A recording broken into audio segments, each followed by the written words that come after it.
नमस्कार। स्वागत है आप सभी लोगों का हमारे YouTube channel star GS hub में।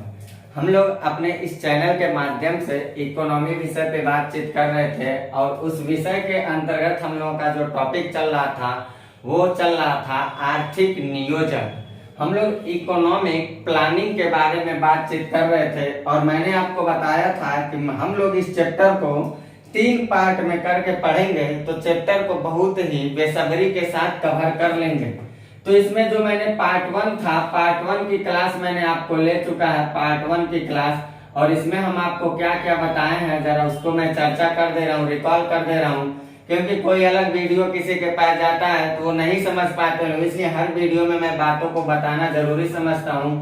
इसमें हम लोगों ने क्या देखा था, योजना जो हम लोग आर्थिक नियोजन पढ़ रहे थे, इस नियोजन को या योजना शब्द का, इस योजना का उदय कहाँ से हुआ, उद्भव कहाँ से हुआ।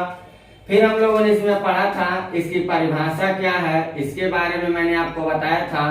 फिर मैंने आपको बताया था कि योजना के प्रकार कौन कौन से हैं, ये मैंने बताया था। और इसके बाद मैंने आपको बताया था कि भारत में योजना का जो बैकग्राउंड है, योजना का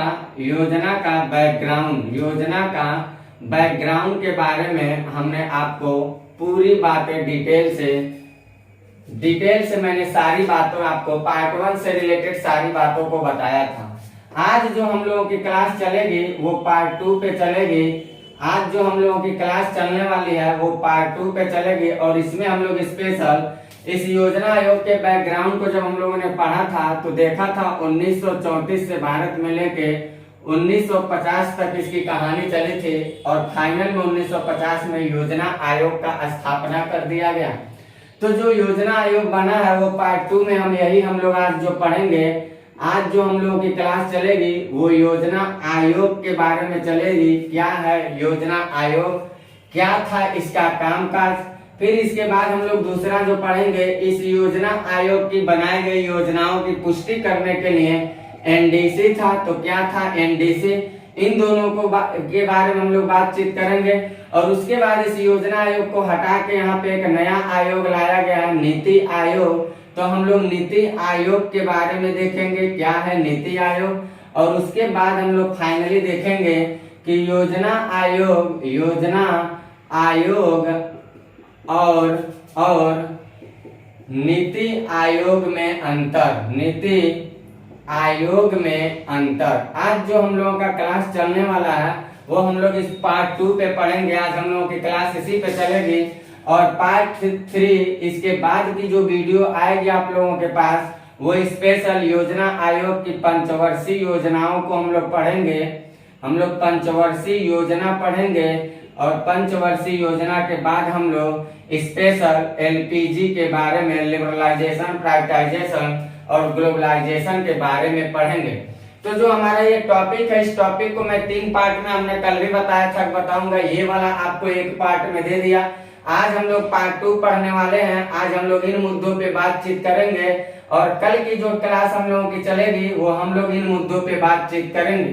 तो चलते हम अपनी क्लास को शुरू करते हैं। हम लोगों की जो क्लास है वो योजना आयोग से संबद्ध रखता है, तो इस पे हम लोग करते हैं बातचीत। क्या है योजना आयोग और क्या था उसका कामकाज और क्यों उसको सरकार ने हटा दिया और नीति आयोग को लाने का इंटेंशन क्या था, इन सारी बातों पे हम लोग आज बातचीत करने वाले हैं। इन सारी मुद्दों पे हम लोगों की बातचीत चलने वाली है।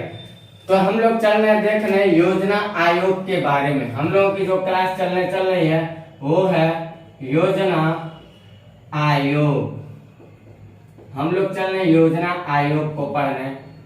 तो इसमें क्या क्या हम लोगों को देखना, सबसे पहले तो जो बिंदुवत बातें उसको बता दे रहा हूँ। योजना आयोग से संबंधित जो परीक्षा में पूछे जाते हैं 1 लाइनर क्वेश्चंस, उसको बता दे रहा हूँ। इसकी स्थापना कब हुई, अध्यक्ष कौन होता, उपाध्यक्ष कौन होता, कितने अध्यक्ष हुए, कितने उपाध्यक्ष हुए। फिर उसके बाद स्पेशल हम लोग पढ़ेंगे योजना आयोग का काम क्या था, कार्य पढ़ेंगे हम लोग। तो योजना आयोग से रिलेटेड सबसे पहले बात तो हम लोग ये देखते हैं इसकी स्थापना से जुड़ी हुई बात है कि इसकी स्थापना कब की गई। फिर दूसरी बात जो इसमें हम लोग पढ़ेंगे वो ये पढ़ेंगे कि इसके प्रथम अध्यक्ष कौन थे, फिर इससे रिलेटेड हम लोग पढ़ेंगे योजना आयोग से इसका अंतिम अध्यक्ष कौन थे, अंतिम अध्यक्ष कौन थे। फिर हम लोग देखेंगे कि इसमें कुल कितने अध्यक्ष हुए, कुल अध्यक्ष कितने थे, कुल अध्यक्ष। फिर हम लोग देखेंगे योजना आयोग के प्रथम उपाध्यक्ष कौन थे, प्रथम उपाध्यक्ष कौन थे। फिर हम लोग देखेंगे इसके अंतिम उपाध्यक्ष कौन थे, अंतिम उपाध्यक्ष कौन थे। और उसके बाद हम लोग देखेंगे कुल उपाध्यक्ष कितने हुए, कुल उपाध्यक्ष कितने हुए। फिर हम लोग जानेंगे योजना आयोग जो है, इसको अगर देखा जाए तो योजना आयोग का जो स्वरूप रखा गया, जो प्रकृति रखा गया, या जिस प्रकार में हम लोग इसको देखते हैं, तो इसके प्रकार को किस रूप से हम लोग देखेंगे। इसके प्रकार को हम लोग दो भागों में करके देखेंगे, दो भागों में करके देखेंगे। तो हम लोग पहले इन तथ्यों पे बात कर लेते हैं। इन तथ्यों पे जैसे हम बातचीत कर लेंगे वैसे मैं आपको बताऊंगा योजना आयोग से संबंधित कामकाज के बारे में। तो हम लोग देखते हैं इसके योजना आयोग के बारे में। स्थापना की बात अगर किया जाए तो इसकी स्थापना कब हुआ था, तो कहेंगे 15 मार्च 1950 को हुआ था, 15 मार्च 1950 को हुआ। प्रथम अध्यक्ष अगर देखा जाए तो योजना आयोग के जो अध्यक्ष होते थे वो भारत के प्रधानमंत्री योजना आयोग के पदेन अध्यक्ष होते थे। पदेन शब्द का मतलब समझिएगा, पदेन का मतलब होता है ऑटोमेटिक, यानी बनेगा कोई व्यक्ति भारत का प्रधानमंत्री तो डायरेक्ट ऑटोमेटिक बन जाता था योजना आयोग का अध्यक्ष। पदेन शब्द जहां लिखा रहता है इसका मतलब ये होता है कि व्यक्ति को किसी दूसरे पद के लिए चुना जा रहा है, लेकिन वो ऑटोमेटिक किसी दूसरे पद को का हकदार भी हो जा रहा है। इसी का मतलब होता है पदेन। यानी कि हम लोग चुनाव करते थे प्रधानमंत्री का, लेकिन प्रधानमंत्री ऑटोमेटिक क्या बन जाते थे, योजना आयोग के अध्यक्ष भी बन जाते थे। तो प्रथम अध्यक्ष अगर कौन थे पूछा जाएगा तो हम लोगों को ये सोचना पड़ेगा कि देश का पहला प्रधानमंत्री कौन रहे होंगे। वही पहले प्रधानमंत्री बने होंगे 1950 के समय की अगर बात है तो ऑटोमेटिक वही पहला अध्यक्ष बने होंगे। तो हम लोग जानेंगे जवाहरलाल नेहरू जी के बारे में। यही थे पहले अध्यक्ष इसके। फिर अंतिम अध्यक्ष कौन थे, तो अभी भावी जो हमारे प्रधानमंत्री महोदय जी चल रहे हैं ये हमारे भावी प्रधानमंत्री, यानी कहेंगे हम लोग नरेंद्र दामोदर दास मोदी जी, दामोदर दास मोदी जी।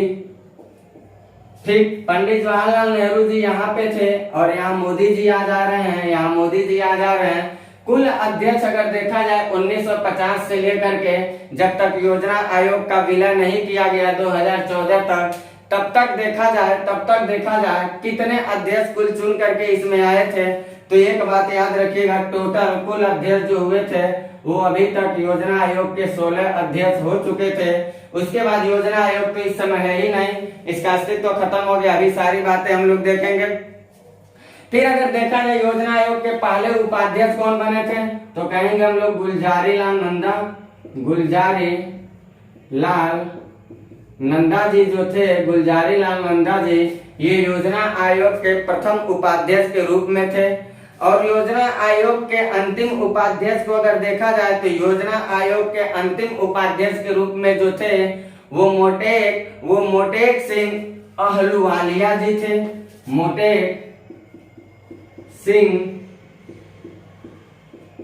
अहलूवालिया जी थे, अहलूवालिया ये अंतिम उपाध्यक्ष के रूप में थे। और कुल उपाध्यक्षों की अगर संख्या देखा जाए योजना आयोग में तो अभी तक जब तक समाप्त नहीं हुआ तब तक टोटल 25 उपाध्यक्ष योजना आयोग में आए थे। टोटल 25 अध्यक्ष आए थे।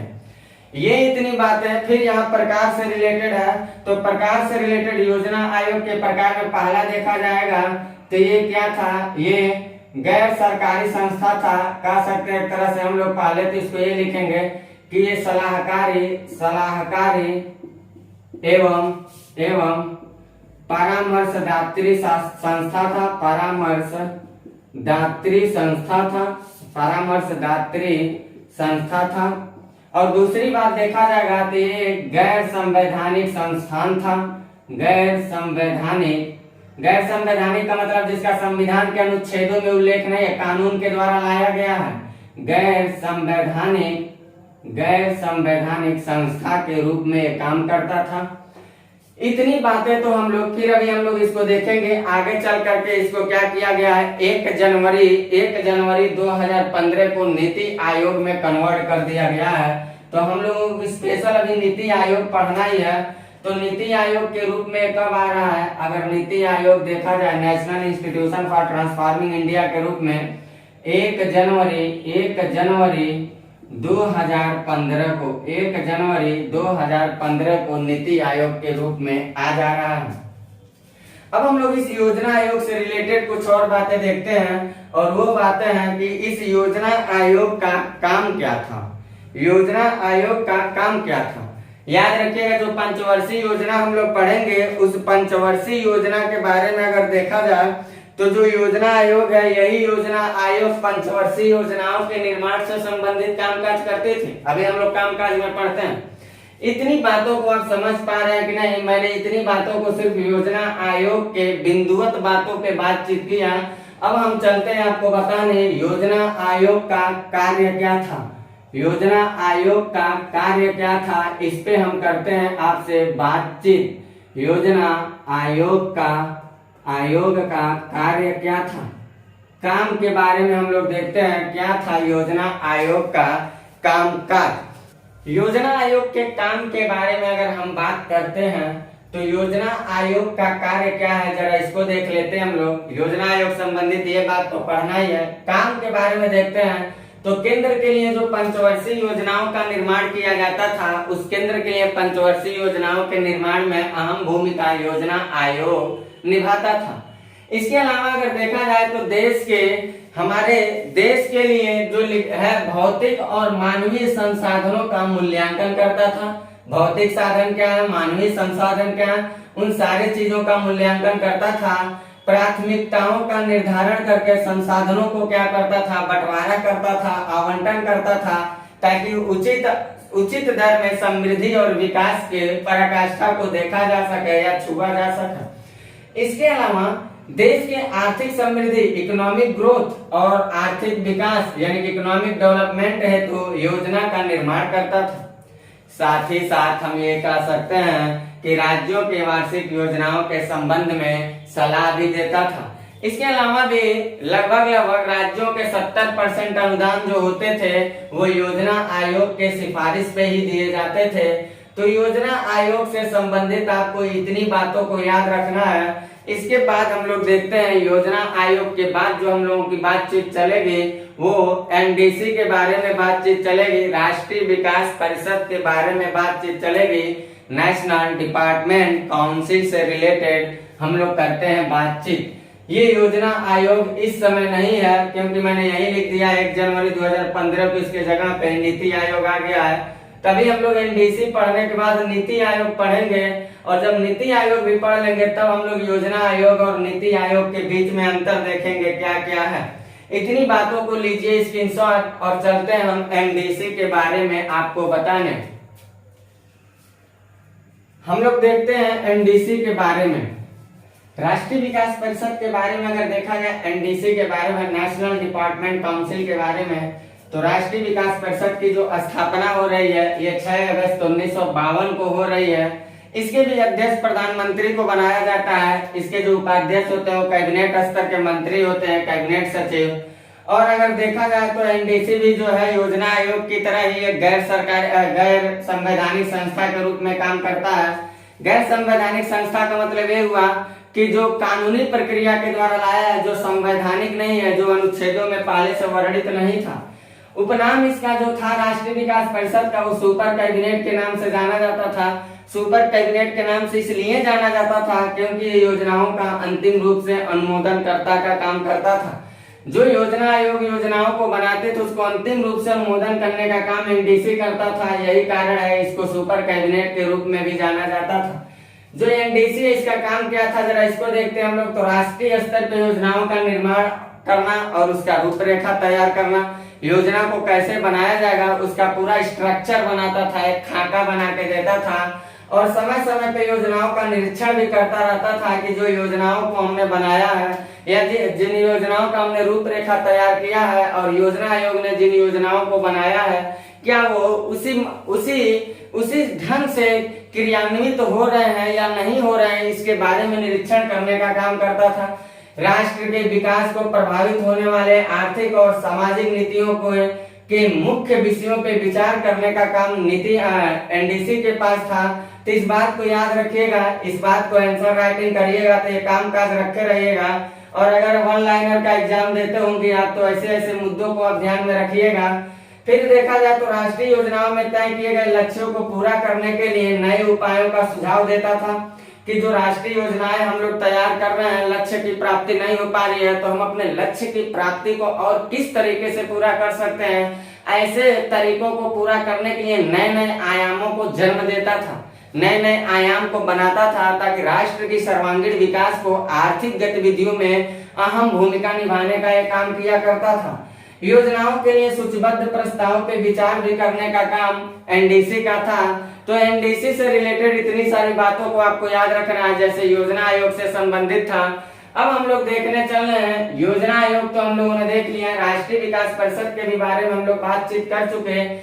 अभी हमने बताया योजना आयोग को हटा दिया गया और नीति आयोग को ला दिया गया। तो हम लोग पढ़ने चल रहे हैं नीति आयोग।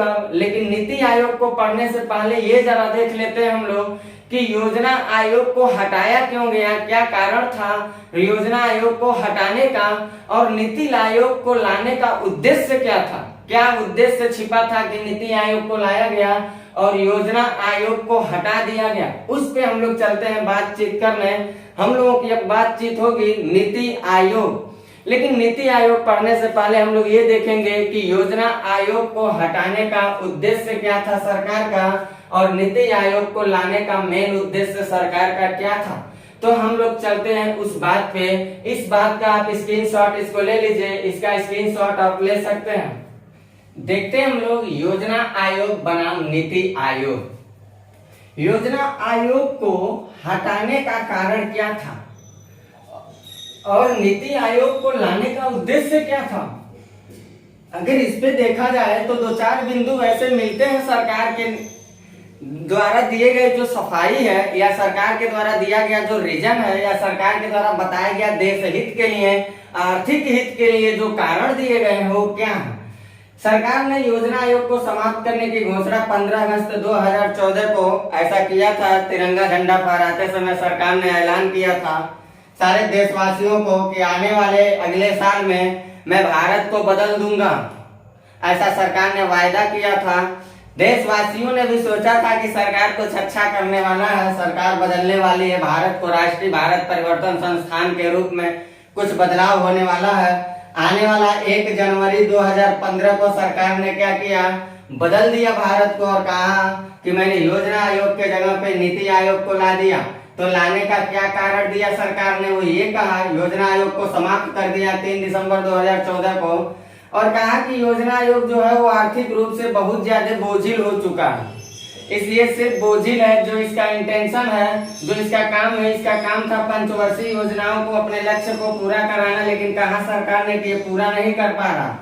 इसके अलावा सरकार की तरफ से ये कहा गया कि सारे राज्य जो है वो समान रूप से प्रतिनिधित्व नहीं कर पा रहे हैं और अगर प्रतिनिधित्व नहीं कर पा रहे हैं तो देखिए संघवाद की जो भावनाएं हैं वो मेल नहीं खाएंगी संविधान से।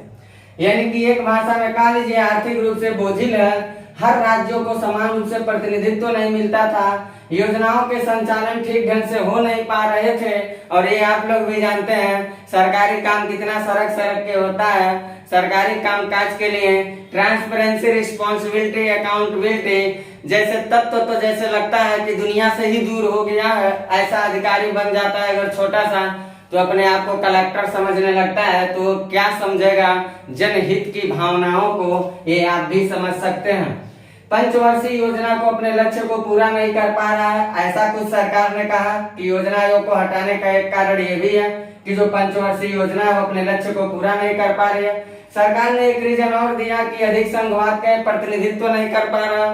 इसलिए इन तमाम इल्जामात को लगाने के बाद सरकार ने योजना आयोग को हटा दिया और सरकार के पक्ष में जो सफाई थे वो नीति आयोग को लाने का जो उद्देश्य था, सरकार ने ये कहा कि ये थिंक टैंक के रूप में काम कर रहा है, यानी बौद्धिक संस्थान के रूप में काम कर रहा है, और इसमें सारे राज्यों को समान रूप से प्रतिनिधित्व दिए जाने की बात की गई है। इसके अलावा अगर बौद्धिक संस्थान के रूप में काम करेगा तो जितने सारे विश्वविद्यालय के प्रोफेसर हैं और अनुसंधान विभाग जो है हमारा, इन्वेंशन डिपार्टमेंट, उन सारे लोगों को बढ़ावा मिलेगा तो देश तरक्की करेगा, ऐसा कुछ सरकार का कहना था। और इन सारे कहने पे ऐसे तमाम सारे तत्वों को ला करके सरकार ने नीति आयोग को स्थापित कर दिया। कब किया? 1 जनवरी 2015 को। तो हम लोग अब देखते हैं क्या है नीति आयोग। सरकार ने ऐसे तमाम मुद्दों को लेकर अगर चलाया तो ये नीति आयोग है क्या और ये क्या काम करती है, जैसे हम लोग इसको देख लेंगे तो एक बार देख लेंगे सरसरी निगाह से योजना आयोग क्या करता था और नीति आयोग क्या करता है। हमें लग रहा है कि इससे ज्यादा एग्जामिनर आपको कहीं घुमाने वाला है नहीं, चाहे प्रीलिम्स हो चाहे मेंस हो। तो हम लोग क्या करते हैं, अब चलते हैं पढ़ने के लिए नीति आयोग। लीजिए इसका स्क्रीनशॉट, बढ़ते हैं आगे, देखते हैं हम लोग नीति आयोग के बारे में। NITI Aayog national institution for transforming India, राष्ट्रीय भारत परिवर्तन संस्थान, 1 जनवरी 2015 को अस्तित्व में ये आ रहा है। प्रधानमंत्री नरेंद्र मोदी जी के द्वारा इसको लाया गया। बौद्धिक संस्थान के रूप में कार्य करता है, थिंक टैंक के रूप में काम करता है। इसको लाने का उद्देश्य क्या बताया गया? इसको लाने का उद्देश्य ये बताया गया कि जो नीति आयोग है ये एक सशस्त्र राष्ट्र के लिए सशक्त राज्य का निर्माण करेगा, और अगर सशक्त राष्ट्र के लिए सशक्त राज्य का निर्माण करेगा तो संघवाद को बढ़ावा मिलेगा। संघवाद को बढ़ावा मिलेगा तो सामंजस्य ही विकास को बढ़ावा देती है। इसका मतलब ये है कि राष्ट्र की एकता और अखंडता की मजबूती मिलेगी। इसके अलावा इसके उद्देश्य में बताया गया कि ये ग्रामीण स्तर पर योजनाओं को लागू करवाएगा। इसके अलावा जो योजनाएं लागू होंगी उन योजनाओं को विकसित करने में बहुत ज्यादा भूमिका निभाएगा, ऐसा इसका उद्देश्य रखा गया है। राष्ट्रीय विकास प्राथमिकताओं, क्षेत्रों और रणनीतियों का एक साझा दृष्टिकोण विकसित करेगा। और अगर राष्ट्रीय विकास प्राथमिकता, क्षेत्र और रणनीतियों में साझा दृष्टिकोण विकसित करता है तो ये निश्चित तौर पे कहा जाएगा कि जो ग्रामीण क्षेत्र, जो निचले क्षेत्र के लोग वहां तक भी कौशल क्षमता को उपलब्ध करवाया जा सकता है। और अगर हर व्यक्ति के अंदर कौशल क्षमता आएगी तो कहीं न कहीं बेरोजगारी को कम करने में अहम भूमिका निभाने का काम करेगा। इसकी संरचना पे अगर बात किया जाए तो इसका अध्यक्ष प्रधानमंत्री होता है। शासी परिषद जो होती है उसमें सभी राज्य के मुख्यमंत्री और केंद्र शासित प्रदेश के सीएम या उपराज्यपाल लोग जाते हैं। जो क्षेत्रीय परिषदें बनाई गई हैं इसके उसमें विशिष्ट मुद्दा रखा गया है क्षेत्रीय परिषदों में, और कहा गया है कि अगर कोई आकस्मिक मामला उत्पन्न होता है तो ऐसे केसेस में सुनवाई करेगा, और उनकी सदस्यता को धारण करने के लिए सीएम और संघ राज्य के जो उपराज्यपाल होंगे उनको समाहित किया जाता है।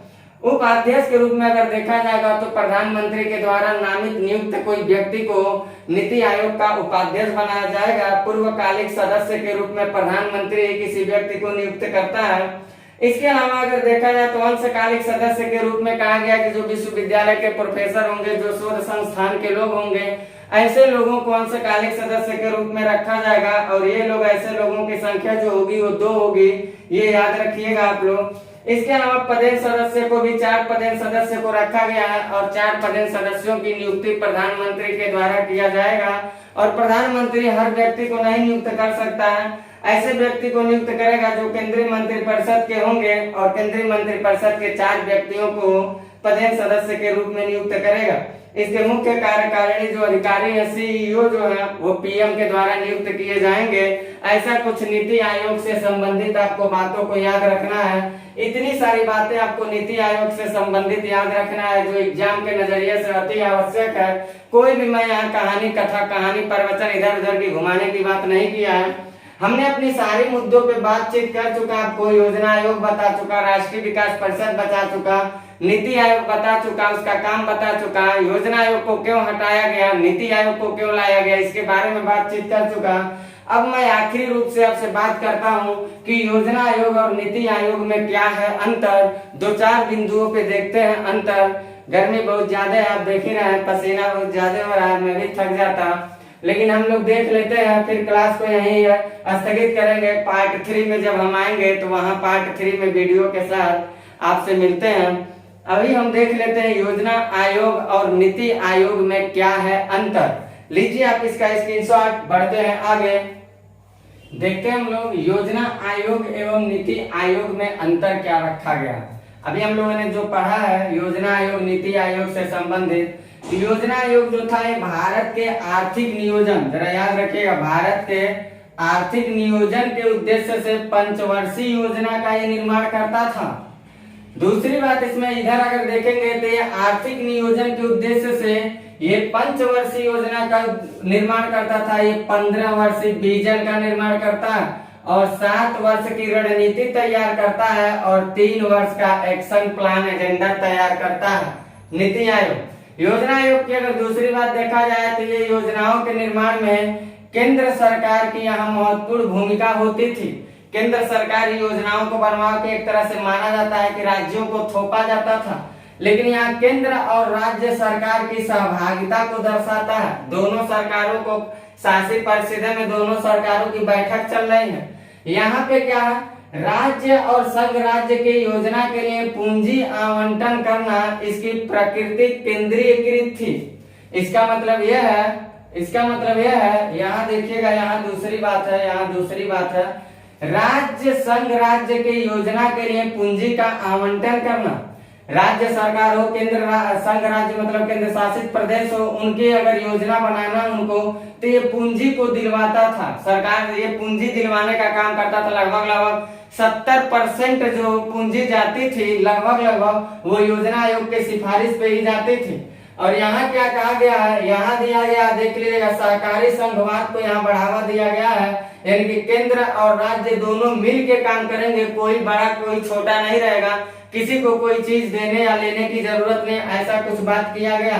यहाँ पे सहकारी संघवाद को बढ़ावा की बात की गई है, यानी सब लोग मिलजुल के काम करेंगे, कोई बड़ा कोई छोटा की नियम नीति नहीं होगी। योजना आयोग की जो प्रकृति थी वो केंद्रीकृत थी, यानी कि ऊपर में सेंट्रल गवर्नमेंट बैठा था और सेंट्रल गवर्नमेंट ही सर्वे सर्वा के रूप में दिखता था, लेकिन इसकी प्रकृति जो है वो भी केंद्रीकृत है, यानी कि नीचे से विकास करके, यानी ये ग्रामीण स्तर से धरातल के लोगों को उठाने का काम करता था और ये क्या करता था, शिखर से काम चलाने का काम करता था, यानी कि ऊपर से नीचे की तरफ विकास की पराकाष्ठा को बात करता था और ये नीचे से ऊपर की तरफ की बात कर रहा है। अगली अगर बात देखा जाए योजना आयोग में, तो योजना आयोग के नीति को निर्माण करने की जब बात आती थी तो किसी भी प्रकार का यहाँ विश्वविद्यालय और शोध संस्थान के प्रतिनिधि को शामिल नहीं किया जाता था, लेकिन यहाँ विश्वविद्यालय और शोध संस्थानों के प्रतिनिधियों को भी शामिल किया जाता है ताकि इनके भी अनुभव को लेके भविष्य के उत्थान के लिए योजनाओं का अच्छे से निर्माण किया जाए, जो राष्ट्र की सर्वांगीण विकास में अहम भूमिका निभाए। ऐसा कुछ बातें हम लोगों ने अभी तक जितनी बातें पढ़ा वो हम लोगों ने पार्ट 2 से रिलेटेड सारी बातें जान गया। हम लोग पार्ट 1 पढ़ ही चुके थे, पार्ट 1 आज हम लोग पढ़ चुके, पार्ट 2 के बारे में पढ़ चुके। अगली जो क्लास हम लोगों की लगती है वो पार्ट 3 की लगती है और पार्ट 3 में इसी चैप्टर से रिलेटेड हम लोग स्पेशल पढ़ेंगे भारत की पंचवर्षीय योजना और जानेंगे एलपीजी के बारे में, लिबरलाइजेशन, प्राइवेटाइजेशन और ग्लोबलाइजेशन का। क्योंकि गर्मी बहुत ज्यादा है, नहीं पसीना बहुत ज्यादा हो रहा है, तो क्लास को यहीं स्थगित किया जाए, वीडियो भी लंबा हो जाएगा। तो आप लोग थोड़ा मेरा भी एक काम करते चलिए, साथ साथ मेरे चैनल का सब्सक्राइब नहीं बढ़ना भाई, आप लोगों का साथ और सहयोग चाहिए। तो क्या करना आप लोगों को, आप लोग मेरे चैनल को सब्सक्राइब भी करते चलिए, साथ साथ बेल आइकन बना होगा, बेल आइकन को भी पुट करते रहिए, आप लोग बेल आइकन को भी पुट करते रहिए और लाइक को तो दबाना वीडियो को मत भूलिए, क्योंकि आप लोगों के साथ और सहयोग से ही हमारी मनोबल बढ़ सकती है। तो मेरी मनोबल के उत्थान के लिए भी आप लोग थोड़ा मेरा साथ देते चलिए। फिर मिलते हैं हम आप लोगों से अगली क्लास में, लेता हूँ आप लोगों से इजाजत, बाय, बेस्ट ऑफ लक।